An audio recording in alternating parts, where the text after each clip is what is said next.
비주얼 조절. 비주얼을 너무 조절하니까 위치가 이렇게 하면 되겠다. 여기 봐줘서 비주얼에 좀 신경을 쓰기로 했어요. 여기가 어디지?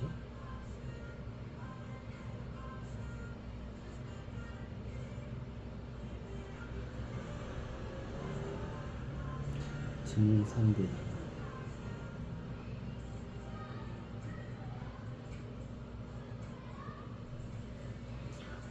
배경이 좋죠.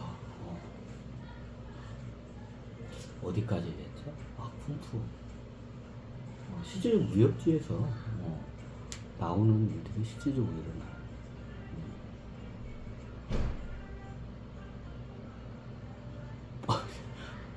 여기가 좀 뻘쭘하네. 그럼 쿵푸의 역사, 공부예요. 유학 공부. 근데 예전에 서도 시대를 갖다가 이제 쿵푸라고 했어요. 공부하러 간다.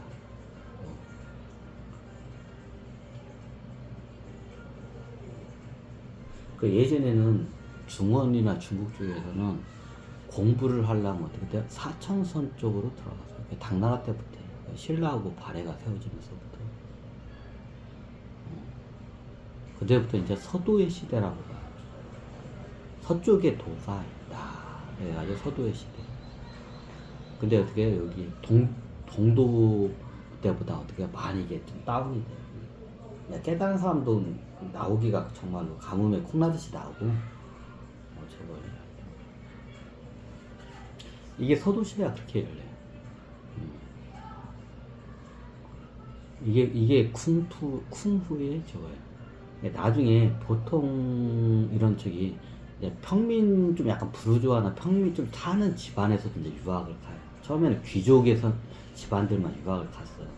근데 예전에는 이게 서해까지 건너가려면 돈도 많이 들고 위험했지만 사천성은 그냥 어떻게 해요? 그 양쯔강 따라 올라가면 그 끝이 사천성이야. 그러니까 쉽게 중국에서 접근이 가능해 누구나. 그래서 예전에 그때부터 이제 서도 시대가 열리면서 어떻게 했냐? 동도 시대는 귀족 유학이었다면 서도 시대는 어떻게 해요?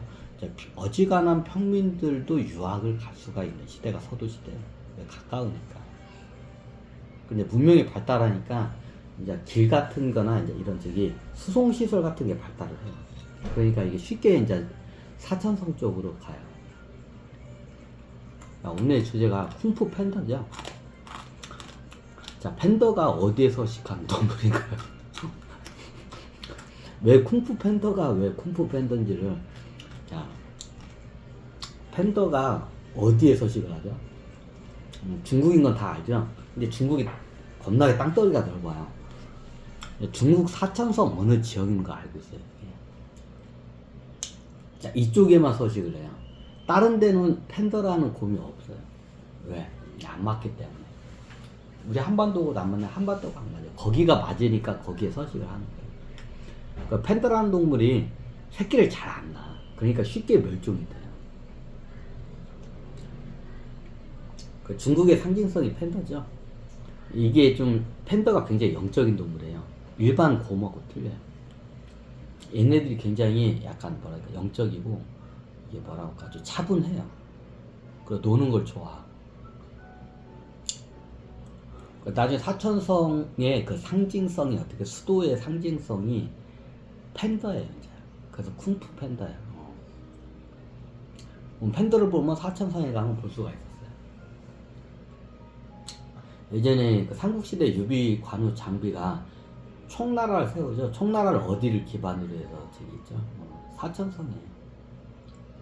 사천성이 중국 역사상 보면 여기가 뭐라고 할까? 그 새로운 왕조가 탄생할 때 여기서 어떻게 인큐베이팅을 해요. 사천성이 일종의 거기에 저기 어떻게 해요? 새로운 왕국, 제국이죠. 중국 제국이 탄생할 때 인큐베이팅 하는 데가 사천성이라고 보시면 돼요. 사천성이 좀 보통 되게 영적이에요. 여기가 좀 여기 사람들. 아니 거기 사람들 별로 그 영적이지 않던데요. 이제 시대가 지나서 그렇겠죠. 좀 약간 애매하게 있는데 저도 가끔가다 사천성 사람들을 만나요. 그럼 사천성 사람들 그 수도하고 좀 영적인 줄 알았더니 좀 이게 뭔가 좀 빠진 것 같아 이게. 좀 이게 사천성 사람들한테 미안한데 실망을 많이 했어요. 그 사천성이 중국의 그 서도의 그 중심지야. 근데 사천성 사람들이 그 영적 수준이 높고 뭔가 틀릴 줄 알때 보니까 이런 말하면 사천성 사람들한테 진짜 미안한데 좀 뭐라 할까 좀 후진국스럽다고 해야 하나 좀 미개하다고. 같은 중국 사람도 이게 틀려요 보면. 이게 보면 이게 사천성 사람들은 좀 약간 후진국스럽고 약간 좀 이런 말하면 깨제제해. 근데 약간 순박한 면이 있어요. 우리나라 따지면 강원도 사람 같은 느낌이 나요. 약간 어떤 느낌인지 아시죠? 우리나라 따지면 강원도 사람 같은 약간 느낌이 나요. 사천성 사람들이. 나는 그 사천성이 서도의 중심지가 그 지금 굉장히 영적이지 않냐. 그렇게 따지면 우리나라도 강원도가 저기 어떻게 저기 영적인 어떻게 메카야. 근데 강원도 사람 봐도 그렇지가 않아. 내가 봐도 이게. 이게 왜 그러지? 왜 그러지? 그래요. 이게 사천성 사람들 그래요. 근데 역대 이게 중국의 역사를 보면 사천성이 어떻게 해요? 역대 왕조의 인큐베이터 지역이었어요. 자, 그걸 한 번씩 따면서 갈게요. 사천성이 이게 쿵푸의 그 시초가 사천성이에요. 사천성을 어떻게 해요? 수행 가든 유학 가든 그 문화가 쿵푸 문화예요. 쿵푸. 우리가 알고 있는 쿵푸가 그 쿵푸예요.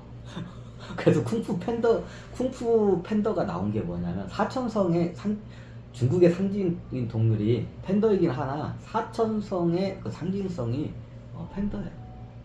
얘네 서도 시대의 그 상징적인 그게 팬더라는 동물이에요. 옛날에 그 서도 시대 사천성에서 수행을 하게 되면 그쪽 이제 저기 스승들이 얘기해. 너희들은 어떻게 저 팬더만도 못하냐고. 우리말에 이제 너희들은 참 짐승만도 못하다는 말을 많이 하죠. 짐승도 그런 짓을 안 한다. 근데 니들은 그런 짓을 하냐고. 그런 식으로 많이 하죠. 이게 원래 선도 수행에서 쓰던 거예요. 사슴을 보면서 사슴의 눈망울을 보라고. 그리고 너희 눈망울을 보라고. 사슴의 눈망울은 저기 초롱초롱하고 저기 아름답지 않냐. 근데 너희 눈망울은 뭐냐. 이게 다 썩어 빠지지 않아. 탁하기로 해가지고 썩어 빠지지 않냐. 이게 선도 스승들이 나중에 처음에 이게 들어오면 저기 눈으로 해요. 왜냐하면 수행을 하게 되면 그 영적인 맑은 상태를 보면 어떻게 하냐. 눈을 보면 알아요. 이게 탁한 사람들은 눈이 흐리멍텅하고 탁해. 눈이 탁해요, 확실히. 이게 탁한 사람인지 이게 영이 발달한 사람 보면 어떻게 눈을 보면 딱 보면 보여요. 장훈씨는 보나요? 여러분들도 조금만 수행하면 딱 보면 다 보여요. 그러면 영이 발달한 사람들은 눈빛이 초롱초롱해요. 눈빛이 맑아요. 근데 속세에 찌들어가지고 에고한테 전염당해가지고 어떻게요? 굉장히 이 머릿속에 어떻게요? 저기 나쁜 생각밖에 안 돌아가요. 이 대가리가. 그러면 눈빛이 틀려요. 굉장히 탁해요, 눈빛이. 옛날 선도 쪽에서는 어떻게 되냐면 처음 들어오면 네 눈빛을 보고 니들 눈빛을 봐라. 다 썩어 빠지지 않냐. 네 눈가리를 봐라. 썩어 빠지지 않냐. 자, 그러면서 어떻게 비교를 해. 뭐하고 비교해요? 사슴과 동물을 사슴하고 비교를 많이 해. 사슴의 눈물이 굉장히 초롱초롱하고 맑아요. 이것도 좀 영적인 동물이에요. 사슴도. 이게 지리산이나 이게 안쪽으로 닿으면 사슴들이 이게 눈빛이 틀려요. 얘네들은. 일반 이런 중국이나 이런 낮은 지형에 있는 사슴하고 틀려. 눈이 영안이 밝아. 이쪽에. 그래가지고 어때 짐승하고 비교를 해. 너희들은 어떻게 해요? 짐승만 또 못하다고. 누구한테요? 인도 왕자들한테 말이 그걸. 왜냐면 인도 왕자들이 오면 눈빛이 진짜로 탁해요. 살기가 세고. 이제 저도 그걸 봤는데 중원 사람들은 그나마 괜찮아 이게. 근데 인도 쪽에서 오는 귀족이나 왕족들 이렇게 왕자들 눈빛을 보잖아요. 일단 살기가 세고 굉장히 탁해요. 그게 왠지 몰랐던데 그쪽 땅의 그 기운이 좀 그래. 그러니까 이게 그쪽 땅의 기운을 해서 사람이 좀 탁해져요. 거기 땅의 성질이 그래요, 좀 인도 쪽이. 그러니까 사람이 이게 환경론적인 걸 무시를 못해요. 어디에 사냐에 따라서 사람의 어떻게요? 그 몸의 기운이 탁해지기도 하고 맑아지기도 해요. 우리 한반도 쪽으로 들어와도 어떻게요? 그러니까 여기 있는 것 자체로 어떻게요? 기순환이 돼서 맑아져요. 황골 탈때가 자동으로 돼요, 거의. 근데 대한민국 사람들 왜 그래요? 이기적이고 저기 뭐냐 돈밖에 모르는데요. 이게 산업화가 되면서 문명화되고 산업화되면 그렇게 돼요, 보통. 쉽게 말하면 물질 문명이 발달하면 어때요? 정신 문명이 기울어요. 마치 시소와 같아. 균형을 이루어야 하는데 물질 문명이 극도로 이렇게 발달하잖아요. 정신 문명이 어떻게 돼요? 기울어요. 물질 문명이 발달하면 발달할수록 정신 문명이 어떻게 해요? 더 다운이 돼요. 낙후가 되고 또. 지금이 그 시대예요. 좀 예전에 어떻게 인도, 특히 인도 왕자들한테 그걸 많이 해. 처음 들어오면 어떻게 해요? 니네들 눈 상태를 보라고. 니네 눈이 탁하기가 그지 없다고. 그러면서 어떻게 비교를 해요? 뭐하고 비교를 해요? 다른 수행자도 비교 안 하는데 짐승하고 비교를 해요. 자, 저기 있는 사슴을 보라고. 사슴의 눈망울을 보라고. 초롱초롱하지 않냐고. 그러니까 얘네들이 봐도 맞아. 자기네들 인도에서 이제 온 애들 왕자들 뭔가 지들끼리 봐도 눈이 이렇게 살기가 세고 이렇게 뭔가 탁해. 탁한 게 어떻게 되냐? 탁하면 이게 사람의 탁하면 어떻게 되냐면 얼굴 이게 관상도 변해. 제일 먼저 변하는 게 눈빛이 변해. 수행을 하면 맑아지면 눈빛이 먼저 맑아져. 그 다음에 관상이 변해. 그리고 황골탈태가 돼. 순서가 이렇게. 자, 이게 볼게요. 잘 보면 그게 잘 보이는 게 매스컴을 제가 직접 가지는 않는데 인도 사람을 보면 내가 진짜로 이게 이렇게 하면 내가 카스트 제도 옹호론자가 돼서 이 얘기를 안 하는데 인도에 가면 대대로 수도를 하는 집안들이 있어요. 수행을. 이 사람들에게 눈빛을 보면 맑아요. 대부분. 약간 맑으면서 탁한 끼도 있는데 맑아요. 그 유지를 잘해. 인도 사람들. 대부분 브라만 계급들은 다 맑아. 내가 봐도 브라만 계급들은 맑아요. 얼굴 딱 보면. 눈빛도 맑아. 근데 이게 좀 이런 말은 그런데 불가치 천민 쪽 사람들을 이게 매스컴을 보잖아요. 이게 좀 약간 거의 원숭이에 가까운 그 어떻게 눈빛에 가까워요. 좀 4차원 존재 얘기한 거 같아요. 이렇게 하면 내가 또 이거 어떻게 이거 또 저기 인권 단체에서도 욕 겁나게 쳐먹을 것 같은데 어떻게 객관적으로 진실을 얘기는 하긴 해야 돼. 그럼 어떻게 해요? 저걸 탁하게 해야 돼. 이건 어쩔 수가 없어. 확실히 틀려요. 이게 보면 이게 딱 보면 이게 원숭이에 가까워. 진짜로 원숭이를 보는 것 같은 그 느낌이 들어요. 이게 동물들도 에너지 파장이 있어요. 자, 이런 말은 그런데 자, 어떻게 해요? 코끼리 에너지 파장이 더 어떻게 맑아요. 인도 코끼리가 어떻게 해요? 저기 이런 말은 그런데 불가치 천민이나 하급에 있는 이런 분들보다 어떻게 해요? 에너지가 더 맑아요. 코끼리가. 그래서 코끼리 신으로 보시는 이유가 그것 때문에. 코끼리가 더 인도 코끼리 쪽 보면 이게 틀려요. 이게 보면 굉장히 눈빛이 이게 틀려요. 얘네들이 맑아요. 온 기운이 이게 맑아. 눈빛도 맑고 이게 틀려. 근데 저기 인도에 있는 이런 좀 이게 저기 그 불가치 천민부터 이렇게 눈빛을 보면 어떻게 돼?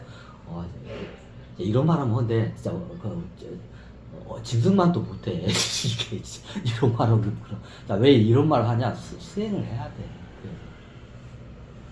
그러면 인도에 있는 브라만 계층 사람들 눈빛을 보면 어떻게 맑아요? 왜 대대로 그걸 수도를 했고 유전자인 것도 있고 수행을 했기 때문에 이게 맑아요. 내가 이게 인권단체를 하면 또 내가 이거 저기 뭐냐 저 계급제를 또 저기 카스트 제도를 옹호하는 자로 내가 욕을 겁나게 쳐먹을 것 같아. 이게 제가 댓글이 겁나게 안 올라간다고. 근데 어떻게 진실은 얘기는 해야 돼. 내가 보니까 그게 맞아. 그럼 어떻게 하냐? 수행을 시켜야 돼. 근데 이게 왜 그러냐면 앞으로 제 미래 도시를 만드는 되게 계획을 할 거예요. 미래의 도시를 어디에 만드냐에 따라서 그 환경에 따라서 인간의 의식이 틀려져요. 자, 이런 말이면 그런데 잘 보세요. 유럽 중세 사회도 똑같고 예전에 그리스 저기 뭐냐 저기 뭐냐 도시국가 시대도 똑같아. 이게. 다 어디 가는지 똑같아. 이게. 또 의식 수준이 높은 사람들이 의외로 약간 높은 지형에 살아요. 사람을 잘 관찰해야 돼요. 제 말이 무조건 맞다는 거 아니에요. 상황에 따라 틀릴 수 있어요. 그럼 여기 대한민국도 똑같아. 옛부터 좀 약간 명문가 가문의 양반가 집안이나 의식 수준 있고 수행을 많이 한 사람들은 그 집을 아무 자리에도 앉아요. 뭐 어디다든냐. 자, 사람이 살기에 제일 좋은 게 어떻게 우리가 배산입수라고 하죠. 뒤에 산이 있고 바로 앞에 어떻게 해요? 냇물이나 천이 흘러야 돼요. 그래야 생활하기 좋으니까. 그게 명당 아닌가요? 그렇게 명당은 안 해요. 자, 살기에는 그게 좋아요. 우리는 어떻게 기본적으로 우리 한반도는 춥기 때문에 남쪽을 바라봐야 돼요. 왜? 그래야 일조량이 이 마당으로 안으로 들어와요. 따뜻해. 그리고 뒤에 산이 있어야 돼요. 좀 크지 않더라도 작은 산이 있어야 돼요. 자, 왜? 뒤에 산이 있으면 어떤 효과냐? 이게 돋보기 효과라고 하죠. 반사판 효과가 일어나요. 그럼 겨울에 따뜻해요. 자, 예전에 한강 밑에 강 남쪽에는 어떻게 해요? 사람이 거의 안 살았어요. 거의 안 살았어요. 예전에는 한강 밑에. 나 어디 한강 북쪽에 살아요. 자, 왜 북쪽에 사냐? 이유는 간단해요. 한강 남쪽에 있으면 어떠냐? 관악산하고 큰 산들이 어떻게 있기 때문에 일조량이 적어요. 일조량이 적으면 어떻게 해요? 농사 짓기도 힘들고 척박해요. 그리고 겨울에 겁나 추워. 우리 한반도가 추워요. 지금은 온난화돼서 많이 따뜻해졌어요, 상황이. 예전에는 어떻게 돼요? 이런 말은 그런데 예전에 진짜 추울 때는 태백산, 소백산이, 백두산이 왜 백자가 들어가냐, 흰백자가 들어가냐? 만년설이 있었기 때문에 백자가 들어간 거예요. 이제 백두산 꼭대기가 어떻게 여름에도 눈이 안 녹았어요.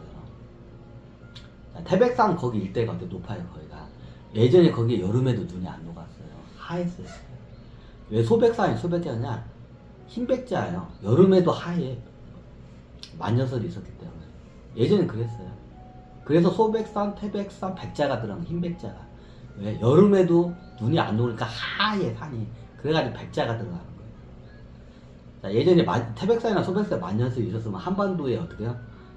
거의 이걸 갖다가 어떻게 뭐라고 하냐면 빙하기까는 아닌데 소빙하기라고 해요. 그걸 갖다가. 소빙하기 때는 여기가 겁나게 추워. 지금은 지구가 온난화돼가지고 따뜻해요. 그렇잖아. 그럼 어떻게 해? 예전에 일조량이 이게 집으로 들어와야 돼. 그럼 어떻게 해? 뭐다가 일조량까지 들어왔지? 그럼 대부분 이게 수행도 그래. 수행하면 한강 따라가면 강 북쪽에다가 대부분 수행자들이 거기 살아요. 왜? 강 남쪽은 일조량이 없어서 얼어 죽기 딱 좋아요. 거기. 그 농사를 져야 돼. 먹고 살려면 주변 밭농사를 져야 돼. 너무 당연하죠. 그러면 강 남쪽에다가 강남에다 지으면 어떻게 되냐? 우리나라에서는 자, 예를 들면 서울로 볼게요. 서울 밑에 한강이 강남이죠. 자, 위에 큰 산이 두 개가 있어요. 관악산과 청계산이 있어요. 굉장히 높아요. 자, 이게 관악산과 청계산이 있어요. 자, 여기가 강북이야. 여기가 한강이에요. 여기가 강남 땅이에요. 자, 이게 관악산하고 청계산이야. 산이 높죠. 자, 우리는 북반구죠. 북반구면 어떻게 해요? 태양이 요렇게 떠서 이렇게 해서 이렇게 떠요. 이게 약간 동남쪽에서 떠가지고 동서쪽으로 져요. 정확히 동쪽에서 떠가지고 서쪽으로 지는 게 아니라 우리는 북반구이기 때문에 기본적으로 어떻게 이제 여름이다 가면 저쪽으로 이제 올라가는데 보통 동남쪽에서 떠가지고 동서쪽으로 져요. 근데 여기가 여기서 어떻게 동이 있던가? 이쪽이구나. 동이 여기서 해가 이렇게 뜨면 어떻게 돼요? 이렇게 돼요. 그럼 빛이 이렇게 같이 반듯하게 그럼 어떻게 돼요? 이렇게 되죠. 그럼 여기가 강남이에요. 그럼 어떻게 해요? 겨울 같은 경우에는 이게 낮아. 고도가 낮으면 어떻게 되냐면 강남 지역 이 밑에 어떻게 돼요? 관악산 밑에는 어떻게 해요? 빛이 거의 안 들어와요. 일조량이 거의 없어요. 일조량이 없으면 예전에 어떻게 해요? 첫 번째 얼어주기 딱 좋아요. 옛날 소빙기 같은 경우 냉골에 견디지 못해요. 사람이 살 수가 없어요. 두 번째 농사를 지어야 돼요. 우리나라 농업국가예요. 일조량이 햇빛이 안 들면 어떻게 돼요? 농사가 안 돼요.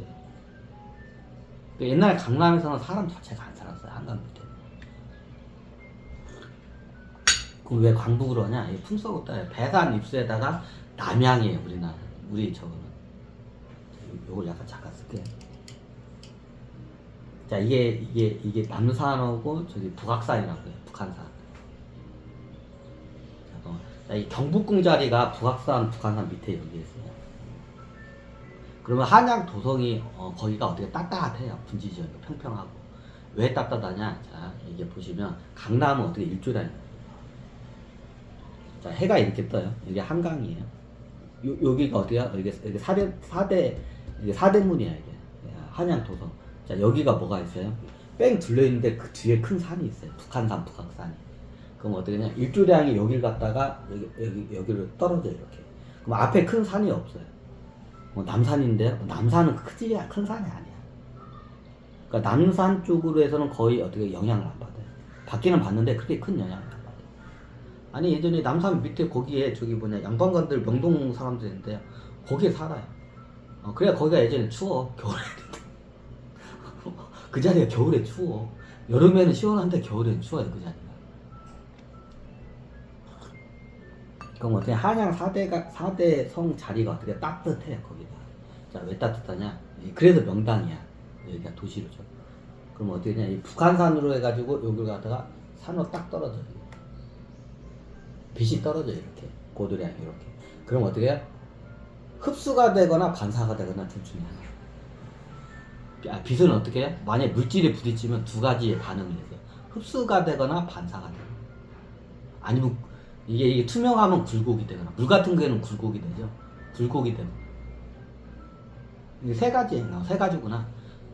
어떻게 빛은 어떻게 물질하고 부딪히면 세 가지 효과가 있어요. 흡수가 된다. 자, 여기에 여기 나무 같은데 잎사귀에 가면 어떻게 흡수가 되죠? 광합성 잡면서 흡수가 돼요. 자, 두 번째가 뭐예요? 반사예요. 여기서 이제 이슬이 있고 하면 반사가 돼요. 반사가 되니까 우리가 볼 수가 있는 거야, 이거. 얘가 반사가 안 되면 어떻게 우리가 볼 수 있어요? 눈이 빛을 감지하는 장기이기 때문에. 그죠? 세 번째가 되게 굴곡이에요. 물 같은데 투명한데 어떻게 굴곡 현상이라. 이제 구름이나 안개 같은데 굴곡 현상이에요.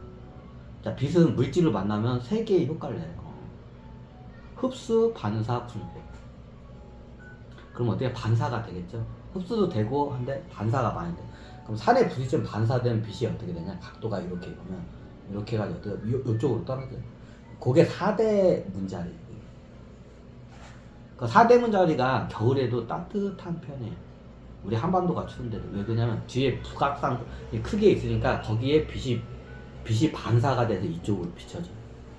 그래서 4대문이 거기가 어떻게 저기 도성으로 쓰기가 명당 자리인 이유가 그 이유예요. 따뜻해.